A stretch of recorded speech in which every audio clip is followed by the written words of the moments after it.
For many years, the stars were full of busy voices. Alien empires traded goods, argued in great councils, and sent fleets to guard their borders. Among these powerful civilizations, Earth seemed small and harmless. Humans had only a few colonies, a few trade routes, and some slow ships that could not match the speed of the great races. When human diplomats came to the Galactic Council, they spoke in calm words. They asked for fair trade. They asked for safe borders. They never raised their voices. Because of this, many believed that humans were weak. At first, Earth truly was still growing. The United Terran Federation, a union of all human nations, had only recently begun to explore the wider galaxy. Their ships were fast by human standards, but slow compared to the jump drives of the elder races. Their weapons were strong, but not the strongest. Their colonies were spread far apart and often depended on alien markets to survive. To the powerful members of the Galactic Council, humans looked like children taking their first steps into a dangerous universe. But appearances can be misleading.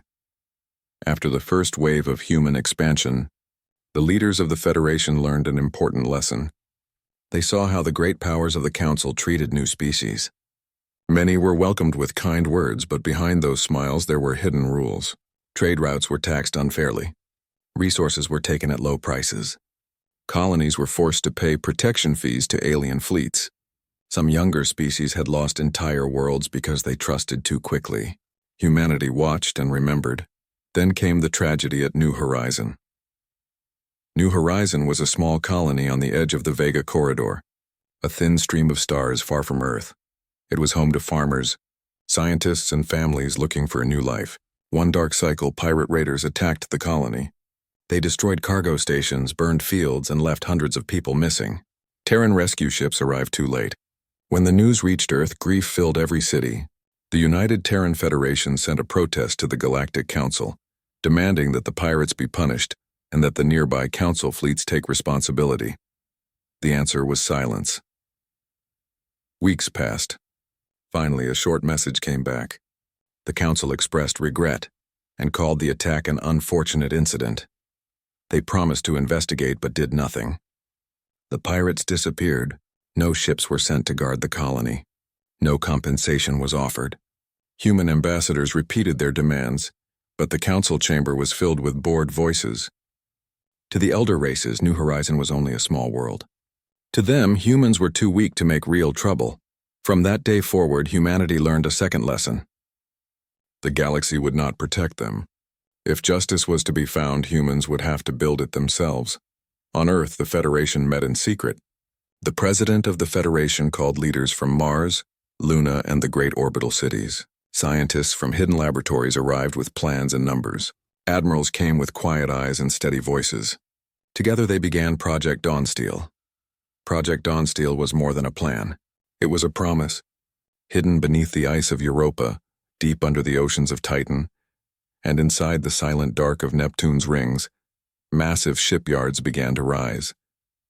Engineers built new forges that could melt and shape metal stronger than any before. Designers worked on engines that could bend space faster than the old jump drives. They worked without rest but also without noise. Every signal was encrypted. Every shipyard was disguised as a mining station. From the outside, the Terran Federation still looked small and peaceful. Inside, it became something else. Years turned into decades. Children grew up without knowing the full truth, though they heard whispers of something called the Silent Fleet. Cargo ships moved through the solar system carrying strange containers, their manifests marked only with numbers. Workers signed agreements of silence, their families cared for in hidden programs. The few who asked too many questions were quietly moved to distant posts where they could not see what was being built. The galaxy continued to underestimate Earth. Alien merchants still treated human traders as easy targets for high prices. Council envoys spoke to Terran diplomats as if to children. Pirates raided another small colony near the edge of human space. Once again, the Federation sent protests. Once again, the Council promised investigations and did nothing. But inside the secret shipyards, the Dreadnoughts were growing. Each Dreadnought was a mountain of steel and light. They were larger than any ship humanity had ever built. Their armored hulls were layered with adaptive plating that could bend incoming energy. Their engines shimmered with gravity-bending drives. allowing them to cross star systems faster than the old alien jump gates. They carried weapons that could disable a fleet without destroying it, because the Federation wanted justice, not chaos. In the quiet halls of the Federation command, Admiral Sarah Vare watched the progress reports. She was one of the first to believe that silence could be a weapon. "The galaxy thinks we are weak," she told her officers. "Let them think it. Let them grow careless. When the time comes, they will face not a plea but a fleet." Back on Earth, life continued almost normally. Cities on the blue planet shone with lights. Children went to school. Farmers worked the land. Artists painted the stars. Ordinary people rarely saw the secret transports moving through the night sky. They only knew that taxes were slightly higher and that the Federation spoke less often in the Council. Many citizens believed the government was simply being careful after the tragedy at New Horizon. Only a few guessed that something far greater was taking shape. Meanwhile, young cadets trained in hidden academies across the moons of Jupiter. They learned not only how to fly but how to keep silent. They were taught to value patience as much as courage. "We do not fight for conquest," their instructors said. "We prepare for justice." Far from the solar system, rumors began to spread among alien traders. Some claimed to have seen strange Terran convoys moving with military precision. Others whispered about giant stations hidden behind Neptune. The Council dismissed these stories as wild talk. Their spies found nothing. They believed humans simply lacked the resources to build such things. Their attention turned to their own rivalries and distant wars. That was exactly what the Federation wanted. By the time Project Dawnsteel entered its final phase, 500 hidden shipyards worked around the clock. Dreadnoughts floated in the darkness, their lights off, their engines silent. Crews trained in zero gravity, waiting for a signal that had not yet been given. Admirals held back their pride.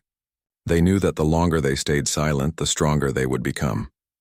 One evening on Earth, President Lynn Aurora looked up at the night sky. She stood on the balcony of the Federation capital, watching the faint glow of Mars far away. Her advisors waited inside, carrying reports of pirate raids and Council insults. She said nothing for a long time. At last she whispered, "Let them think we are quiet. Let them think we are weak. The stars will remember the day they were wrong." The galaxy slept, unaware of the storm forming in the dark. Humanity kept its silence. The shipyards kept building. And beyond the edge of the solar system, 500,000 dreadnoughts waited like giants beneath a calm sea, ready for the day when justice would finally arrive. The galaxy went on with its noisy life, but the people of Earth remembered every insult. Years had passed since the tragedy of New Horizon, yet the pain of that attack never fully faded. Families still lit small lamps in their homes on the anniversary of the raid, honoring the lives lost and the silence that followed. Children grew up hearing stories of the colony that called for help and received none. Though the outside world thought humans were moving on, inside every heart the memory burned like a quiet flame. The United Terran Federation never forgot either. While the secret shipyards of Project Dawnsteel worked in the hidden shadows of the solar system, human diplomats continued to meet the Galactic Council with polite words and calm smiles. They shook hands, signed trade papers, and offered peace in every public meeting. But behind those patient expressions, their eyes grew colder each year. They took careful notes on every insult, every unfair treaty, every missing convoy. In the grand chamber of the Council, where hundreds of alien species gathered to make laws for the stars, humans sat in their modest seats and listened. The elder races spoke with the weight of centuries. Their voices echoed through the marble walls, boasting of fleets and wealth. They often forgot that the quiet Terran delegation was even present. When Earth's ambassador raised a point about security along the Vega corridor, one counselor from the Zareth Dominion laughed and said, "Perhaps the Terrans should first learn how to guard their own children before advising their elders." The remark spread across the hall in a wave of amused clicks and whistles from alien delegates. The human diplomats did not react. They simply wrote the words into their records. Outside the chamber, trade routes became more dangerous. Pirates attacked shipping lanes with growing boldness. A convoy carrying medical supplies to the colony of Far Reach was destroyed. The attackers left no survivors. Once again, Terran ambassadors demanded action. Once again, the Council promised an investigation. Weeks passed. Nothing happened. The aliens grew used to the pattern. Humans protested, then fell silent. They called it the Terran pause, a phrase used with quiet amusement in private meetings. But on Mars, the Federation's military council gathered in a vast underground hall. Holographic maps of the galaxy glowed in the air, showing trade routes marked with red for danger. Admiral Sarah Vare stood at the center, her face hard as stone. "The council grows careless," she told the gathered officers. "They believe our silence is weakness. They believe we cannot strike back." "They are wrong." "Our fleets grow stronger every day. Our engines are now faster than their oldest jump gates, but we must remain patient. If we move too soon, we reveal our hand. If we wait, we will hold every advantage." The officers nodded in agreement. Many of them had lost family to pirate raids. They wanted justice, but they had been trained to value patience. Their duty was to prepare, not to rush. Every new insult from the council only sharpened their resolve. Meanwhile, far from Earth, the hidden shipyards of Project Dawnsteel continued their quiet work. Deep under the ice of Europa, welders guided by robotic arms sealed the last armor plates on a Dreadnought's hull. On Titan, teams tested new weapons that could disable enemy engines without killing their crews. Engineers whispered about gravity lances, beams of condensed force that could pierce the strongest shields. Each success brought silent cheers, but no public celebration. The workers knew that secrecy was their greatest shield. One night, a group of young pilots trained in a sealed flight dome on Ganymede. Their instructor, Commander Jalen Rourke, spoke as they floated in their zero-gravity harnesses. "Remember why you train," he said in a steady voice. "We do not build these ships to conquer. We build them to protect our people. We build them to make sure no one can ever harm a Terran world again. Justice is not revenge. Justice is order." The cadets repeated his words together, their voices low but firm. While the hidden fleet grew, human merchants continued to face harassment across the stars. In the neutral station of Olex Prime, a group of alien traders cornered a Terran captain named Mira Chan. They mocked her slow cargo ship and demanded unfair docking fees. When she refused, they cut her fuel lines and left her stranded for days. By the time Terran rescue crews arrived, the aliens had disappeared into the busy port. News of the incident reached Earth within hours. The Federation filed another formal protest. The Council promised another investigation. Again, nothing followed, but small signs of change began to appear. Independent worlds, tired of Council corruption, started to whisper support for Earth. Merchants who had been cheated by Council tariffs quietly offered the Terrans supplies and secret trade routes. Miners on the far edge of the Orion Spur sent encrypted messages to Terran diplomats, offering raw materials in exchange for future protection. Even a few alien captains who once mocked humanity began to reconsider. They saw human ships traveling in tighter formations, their crews more disciplined than before. Something was happening behind the polite Terran smiles. The Council, however, remained blind. Its members were too busy competing with each other to notice the quiet preparations of a younger species. The Zareth Dominion argued with the Thriel Confederacy over mining rights. The great merchant guilds fought for control of new trade lanes. In their arrogance, they dismissed the small reports of Terran activity as meaningless rumors. "Humans," one counselor said with a wave of his scaled hand. "They are clever traders, but nothing more. Their fleets are small. Their colonies are scattered. They cannot challenge us." Back on Earth, President Lynn Aurora met with her closest advisors in the secure chamber beneath the Federation capital. Around a circular table, generals and scientists shared updates on Project Dawnsteel. Holograms of dreadnoughts hovered above the table like silent giants. Each report brought new numbers: 500 shipyards now active, 200,000 dreadnoughts completed, engine tests successful across all sectors, estimated readiness 5 years. The president listened in silence. At last she spoke. "Every insult strengthens our purpose," she said. "Every broken promise proves why we must be ready. But we will not strike in anger. We will not become what we despise. We will be patient. When the day comes, our strength will speak for us." Her words became a quiet oath repeated in hidden meetings across the Federation. "We will be patient. Our strength will speak for us." On the edge of human space, the colony of Greyhaven became the next spark of injustice. Greyhaven was a mining world rich with rare metals. Its settlers worked long hours in harsh winds to send vital materials back to the Federation. One cold dawn, a fleet of unknown raiders descended on the colony. They disabled its communication arrays and stripped its storage depots. Hundreds were taken as prisoners. The nearby Council patrol station received the distress call but delayed action, claiming jurisdictional confusion. By the time help arrived, the raiders were gone. This time, the Federation's protest carried a sharper edge. Ambassador Lena Voss stood before the Galactic Council, her voice steady but colder than ever. "Once again," she said, "innocent citizens of the United Terran Federation have suffered attacks while this council remains silent. We request immediate action and the return of our missing people," the chamber murmured with disinterest. A counselor from the Olan Syndicate leaned back in his floating chair and said, "Perhaps the Terrans should learn to defend their own territory before blaming others for their weakness." Several delegates chuckled. Ambassador Voss said nothing. She only looked around the room, her eyes calm and unblinking. Then she turned and left without another word.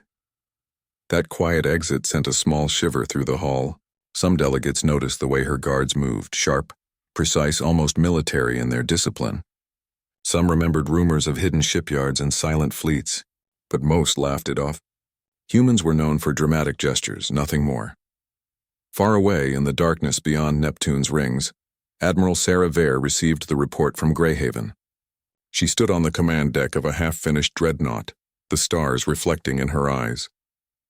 Her hand rested on the cold metal railing as she whispered to herself, "Each act of cruelty writes their fate. When the time comes, we will not need to speak. Our ships will speak for us."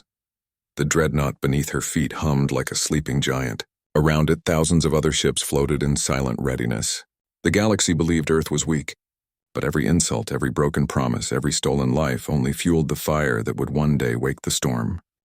The stars were quiet on the night the silence finally broke. For years, the United Terran Federation had hidden its true strength behind polite words and calm diplomacy. To the outside galaxy, humans were clever merchants and careful negotiators, always seeking trade, never seeking war. But inside the secret shipyards of Project Dawnsteel, 500,000 dreadnoughts waited like sleeping giants. Each day they had grown stronger, and each insult from the Galactic Council had become another reason to endure the long wait. The spark came sooner than expected. Greyhaven's tragedy had stirred anger across every human colony. Families demanded answers, miners refused shipments, and pilots returned from deep space with stories of missing friends. Even the most patient leaders of the Federation could feel the pressure rising. President Lynn Aurora called for a final meeting in the secure chamber beneath the Federation capital. Around her, the holographic galaxy glowed with stars and trade routes. Admirals, scientists, and diplomats filled the room. Their faces carried years of quiet resolve. Admiral Sarah Vare stood and saluted. "Madam President," she said, her voice steady, "the silent fleet is ready. 500,000 dreadnoughts completed, engines tested, crews trained. We can launch within 48 hours. A heavy stillness followed her words. For decades, the Federation had waited. Now the question was no longer if they could act, but when. President Aurora looked at each face around the table. "Have we exhausted every peaceful path?" she asked. Ambassador Lena Voss nodded. "We have filed protests, demanded action, and offered treaties. The Council has ignored every call. They will continue to ignore us until we show them that justice has a price." The President closed her eyes for a moment. When she opened them, the quiet flame of determination shone in her gaze. "Then it is time. We will not attack without warning. We will reveal what we have built, and we will speak with strength." The unveiling began at dawn across the solar system. It started with a single transmission. A signal burst from hidden relays on Neptune's far moon, traveling faster than light to every corner of human space. It carried only 3 words: Dawnsteel Protocol active. All at once, the dark edges of the solar system lit up. Massive docking stations disguised as mining facilities opened like metal flowers. Gigantic doors of frozen ice slid aside to reveal towering dreadnoughts resting in silence. Their engines came alive with a deep, steady hum. Blue light streaked across their armored hulls as power cores activated. Citizens across Earth, Mars, and the colonies looked up at their skies in awe. Streams of ships rose from hidden launch bays, each the size of a floating city. Families gathered on rooftops and in public squares to watch the long shapes glide upward, their dark hulls reflecting the glow of the planets. Children pointed and shouted. Some wept with pride. The silent fleet was no longer silent. In the Council worlds, confusion spread like wildfire. Alien traders reported seeing hundreds of colossal Terran ships moving in perfect formation near Jupiter. Patrol sensors in deep space picked up sudden bursts of energy across Terran sectors. The first images of the Dreadnoughts reached the Council within hours. They showed ships larger than any in known history, each bristling with weapon ports and shield arrays that glowed like captured stars. Council leaders called emergency sessions. Some demanded immediate sanctions. Others dismissed the reports as exaggerated rumors.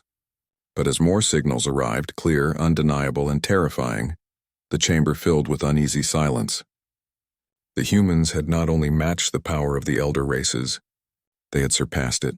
Admiral Vare stood on the bridge of the Dreadnought Resolute, the flagship of the Terran Armada.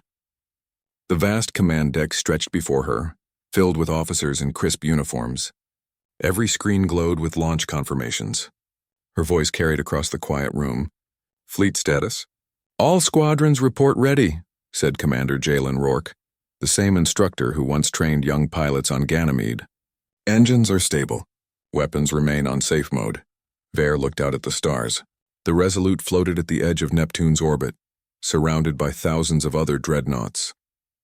Their silver hulls formed an endless sea of light, each ship aligned with perfect precision. She felt the weight of the years behind them, the lost colonies, the quiet oaths, the silent training. Today the galaxy would finally understand what patience had built. "Transmit the message," she ordered. A signal shot through subspace, reaching every major star system in seconds.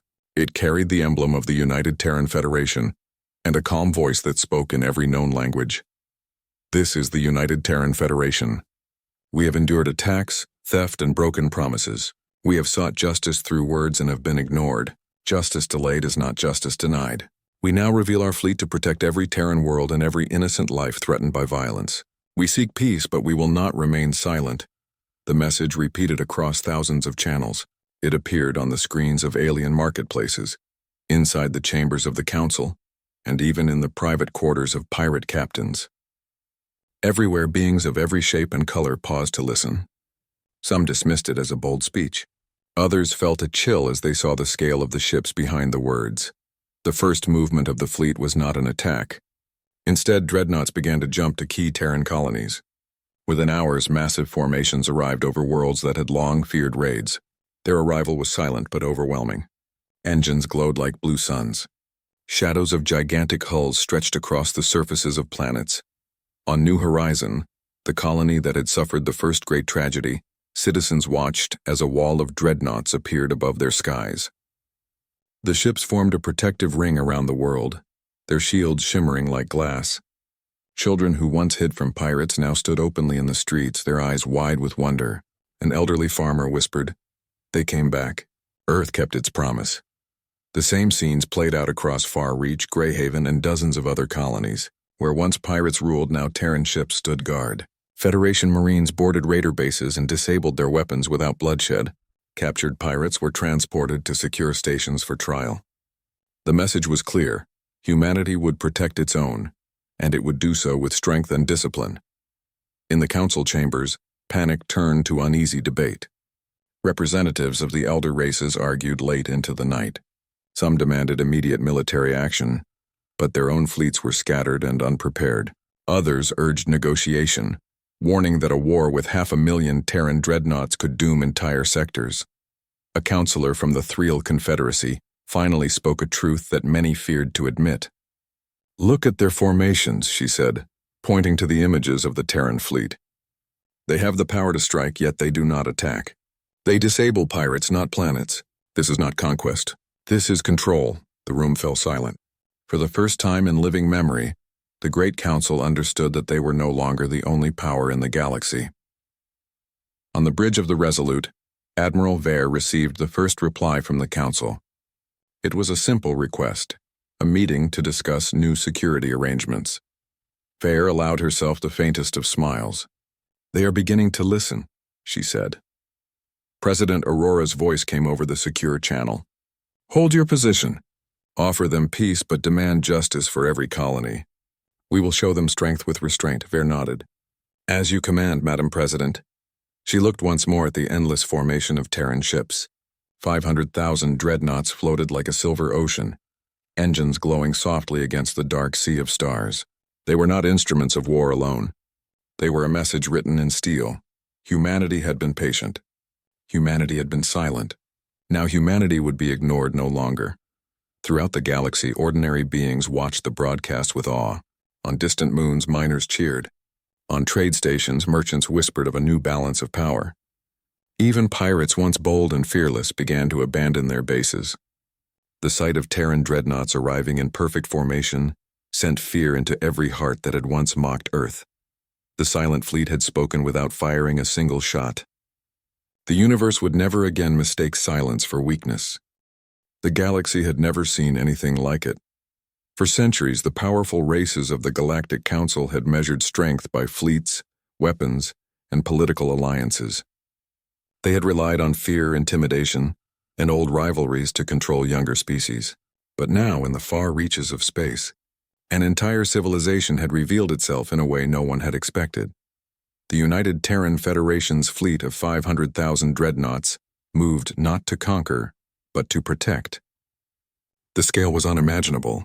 Each ship was a floating fortress, bristling with adaptive shields, advanced weapons, and engines capable of bending gravity itself. Yet, every maneuver, every deployment was disciplined and precise. There was no chaos, no destruction beyond what was necessary to disable aggressors. Humanity had shown that strength could coexist with restraint. On New Horizon, the first colony to witness the silent fleet in action, families gathered to watch the dreadnoughts hover above the planet. The air shimmered with the glow of their shields. Children played in the streets without fear. Farmers returned to work without worry of raiders. For the first time in decades, the people of human colonies felt a deep sense of security. They knew their homes were guarded by a force that could never be ignored. At Federation command centers, Admiral Sarah Veyer monitored the deployment. She stood on the bridge of the flagship Resolute, her eyes scanning the thousands of screens showing each dreadnought in perfect formation. Every ship was aligned to protect a human world or patrol a key trade route. Commander Jalen Rourke, standing beside her, spoke quietly. "Admiral, the Council's fleets are mobilizing. Some are moving cautiously toward our sectors. They know we are ready." Veyer nodded. Her expression was calm but firm. "They are learning slowly. That is all that matters for now. We do not attack unless provoked. Every move we make proves we are prepared, yet we do not strike without cause. This is dreadnought diplomacy." The first diplomatic transmissions came from worlds that had previously ignored humanity. Ambassadors who once laughed at Terran protests now requested meetings to discuss trade, security, and alliances. In every message there was an undercurrent of caution and respect. On the neutral planet of Zalora Prime, trade delegates gathered around large screens displaying the Terran fleet. The room was filled with murmurs of disbelief and awe. A seasoned Zaloran merchant whispered, "They have the largest fleet ever seen, and yet they do not attack. They could destroy entire sectors if they wished."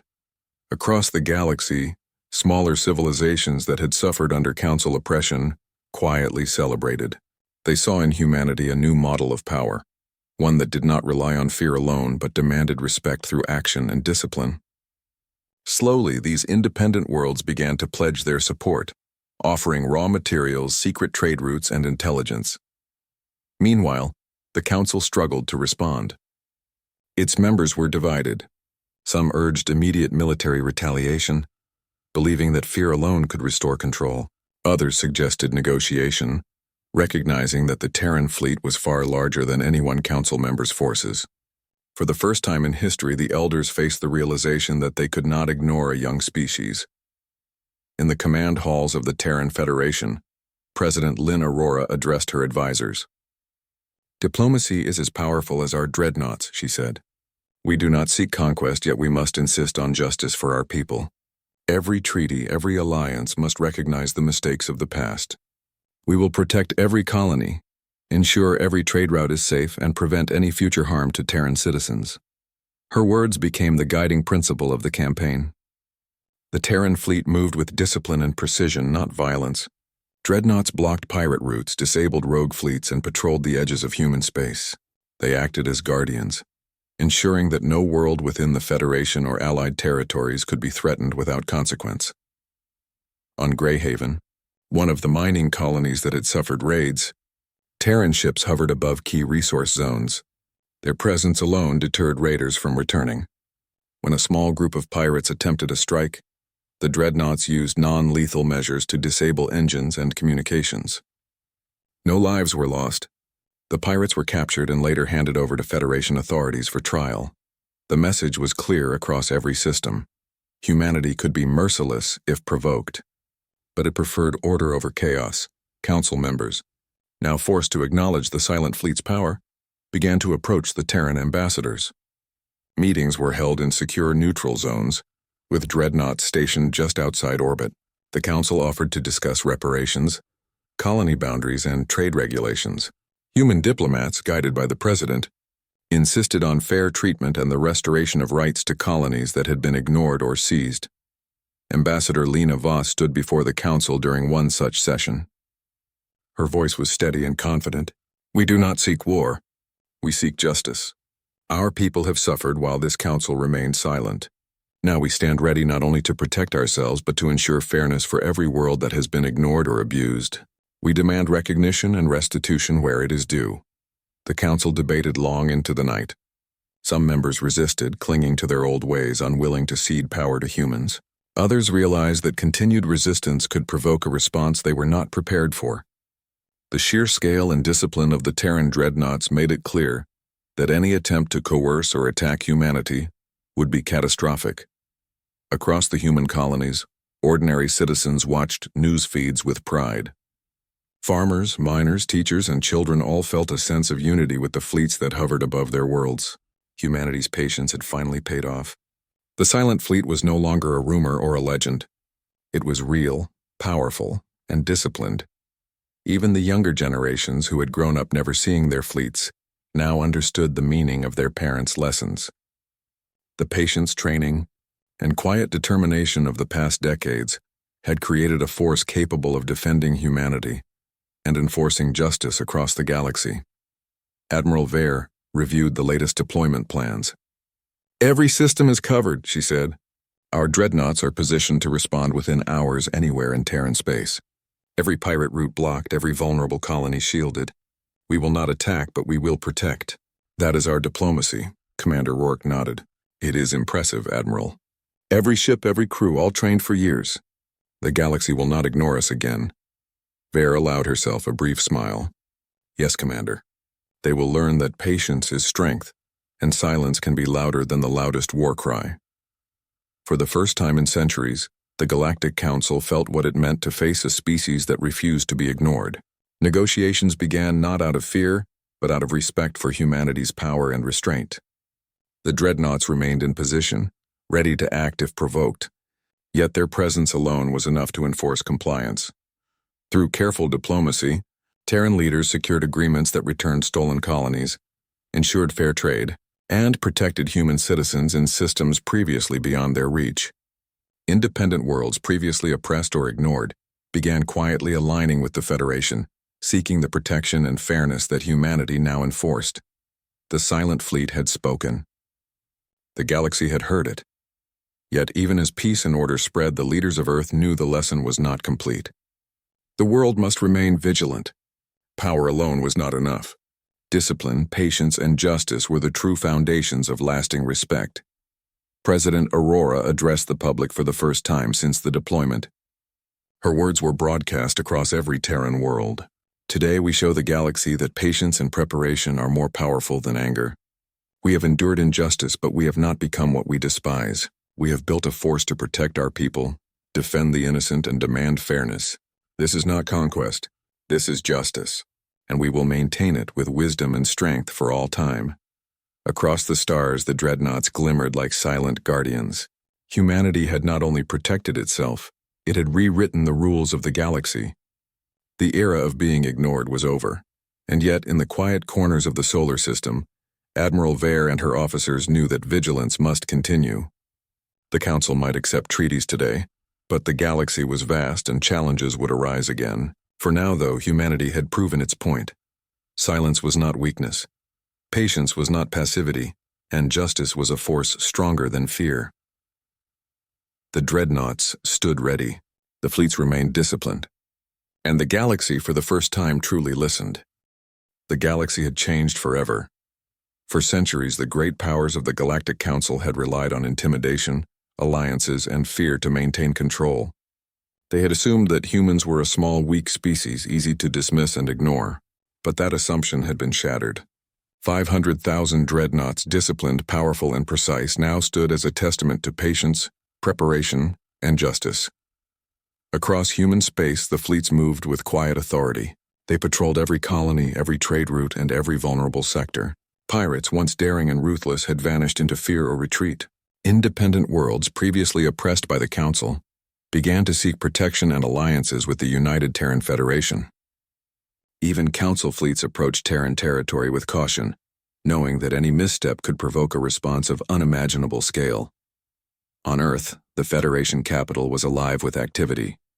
Leaders from human colonies and allied worlds gathered to discuss the new agreements, trade treaties, and security arrangements that had begun to reshape the galaxy. President Lynn Aurora addressed the assembly with a calm but firm voice. "Today," she said, "we stand at the beginning of a new era. For decades we endured injustice, silence, and neglect. We built, we trained, we prepared, and now the galaxy knows our strength. But strength alone is not our goal. Justice, protection, and fairness will guide our actions. We have shown restraint even when provoked and discipline even when underestimated. That is what makes humanity strong." Her words were met with applause not only from humans but from allied leaders representing other species who had seen the Silent Fleet in action. Some had feared humanity would use their overwhelming power to dominate or conquer, but they had witnessed restraint, discipline, and mercy. The Dreadnoughts had disabled enemy engines without destruction, captured pirates without bloodshed, and protected colonies without imposing tyranny. Meanwhile, in the far reaches of space, Terran admirals monitored every movement of the Council's fleets. Admiral Sarah Vare stood on the bridge of the flagship Resolute, the endless formation of dreadnoughts behind her. Her voice was calm as she addressed the officers. "Remember this," she said. "Our purpose is not conquest. We are here to protect, to enforce fairness, and to prevent harm. Every action we take must reflect the discipline and restraint that brought us this far. One mistake could undo decades of preparation. We must remain vigilant, even in victory." Commander Jalen Rourke nodded, his eyes scanning the tactical displays. "Our fleets have proven their point," he said. "The Council will think twice before underestimating us again." "Yes," Vare replied, "but we will not use this power recklessly. Discipline is our greatest weapon." The first test of diplomacy came sooner than expected. Council envoys arrived at the neutral station of Virilia Prime, seeking to negotiate the return of seized colonies, compensation for losses, and new trade agreements. For the first time, Terran diplomats met the Council with true leverage. Ambassador Lena Voss presented the Federation's terms. Her voice carried calm authority. "We seek justice, not revenge. Colonies that were seized or neglected must be returned. Trade routes must be fair and protected. Citizens of the United Terran Federation must not suffer at the hands of the Council or any species that seeks to exploit them. We offer peace, cooperation, and alliances. But these demands are non-negotiable. Justice must be acknowledged, and our people must be safe." The Council members were forced to listen. Some argued, some protested, and some even threatened retaliation. But the Dreadnoughts remained in orbit around key colonies, their presence an unspoken warning. Any aggressive action against Terran citizens or allies would be met with overwhelming force. Days of negotiation followed.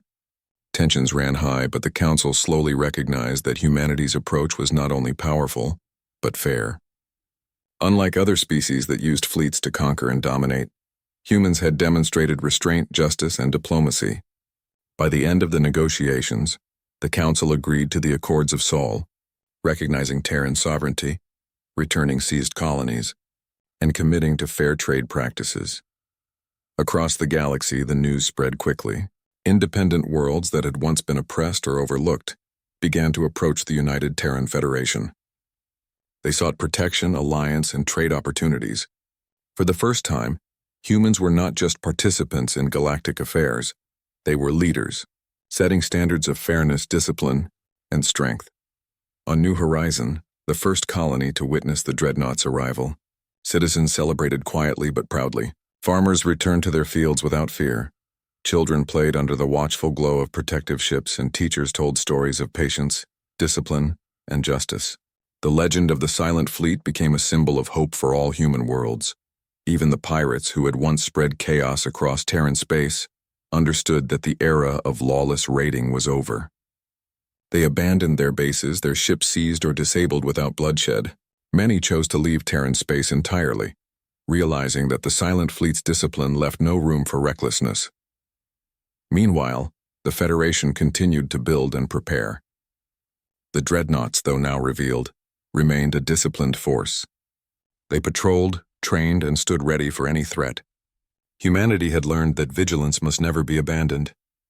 The galaxy was vast and challenges would arise again, but the Silent Fleet was ready. President Aurora addressed the citizens of Earth and the colonies once more, this time broadcasting to every corner of Terran space. Our people have endured decades of neglect and injustice. Today we have shown the galaxy that humanity will not be ignored. We have protected our colonies, restored justice, and set a new standard for fairness. The Silent Fleet will continue to defend our people, our allies, and all who seek peace. Strength without restraint is danger. Restraint without strength is weakness. Humanity has mastered both. Across the galaxy, humans and allies alike understood the meaning of her words. The Silent Fleet had proven that patience, discipline, and unity were more powerful than anger, fear, or violence. It was a new era, one where the galaxy could no longer underestimate humanity. Admiral Vare stood on the Resolute, looking out at the formation of dreadnoughts stretching across the stars. She reflected on the long years of preparation, the secret shipyards, and the countless hours of training. Every act of patience, every moment of silent resolve had led to this day. Commander Rourke approached her. "Admiral," he said, "we've changed the galaxy without firing a single shot in anger. Isn't that something?" Vare allowed herself a faint smile. "Yes, Commander, that is something. But we must remember our mission is not over. The galaxy is watching and we must remain vigilant. Strength, discipline, and justice must always guide us." For the first time in centuries, humans truly felt the weight of their power. The galaxy had heard their silence and learned its meaning. Where once humanity was dismissed, now it commanded respect. Where once colonies were ignored, now they were protected. And where once injustice went unanswered, now the Silent Fleet ensured fairness. The dreadnoughts continued to patrol the galaxy, not as conquerors, but as guardians. Pirates, rogue fleets, and oppressive powers learned to respect the boundaries set by humanity. Independent worlds began to thrive under the protection of the Federation, forging alliances and trade agreements that ensured stability and prosperity. In the quiet corners of space, Admiral Vare knew that the galaxy would not forget this lesson. Humans had waited patiently, prepared quietly, and revealed their strength with wisdom. The Silent Fleet had spoken without shouting. It had enforced justice without cruelty, and it had changed the galaxy forever. President Aurora, watching from the capital on Earth, reflected on the journey. Humanity had endured tragedy, neglect, and insult. It had trained, prepared, and waited. And now the galaxy understood that silence was not weakness. Patience was not passivity, and justice was a force stronger than fear. The fleets hovered in perfect formation above key colonies, their engines humming softly in the void. They were a reminder of the power that had been earned through decades of preparation and restraint. And across the stars, civilizations both near and far knew that humanity's patience had finally spoken. The legend of the Silent Fleet spread from system to system. Scholars wrote of the decades of preparation, the lessons of patience and discipline, and the arrival of 500,000 dreadnoughts as a turning point in galactic history. Children on every human world grew up hearing the stories, learning that justice could be enforced without cruelty, and that unity and discipline were stronger than fear. The galaxy had learned a new truth. To underestimate humanity was a mistake no one would make again. The United Terran Federation had not only defended itself, but it had also created a new balance. Strength was no longer measured by conquest or intimidation alone, but by the power to protect, the wisdom to act with restraint, and the patience to wait for the right moment. Humanity's silence had finally ended, and from that day forward, the stars would always remember the lesson of the Silent Fleet. They had waited, they had prepared, and they had arrived to enforce justice. The galaxy would never again mistake Earth for a quiet, weak world. The legend of 500,000 dreadnoughts had begun. The galaxy would never be the same.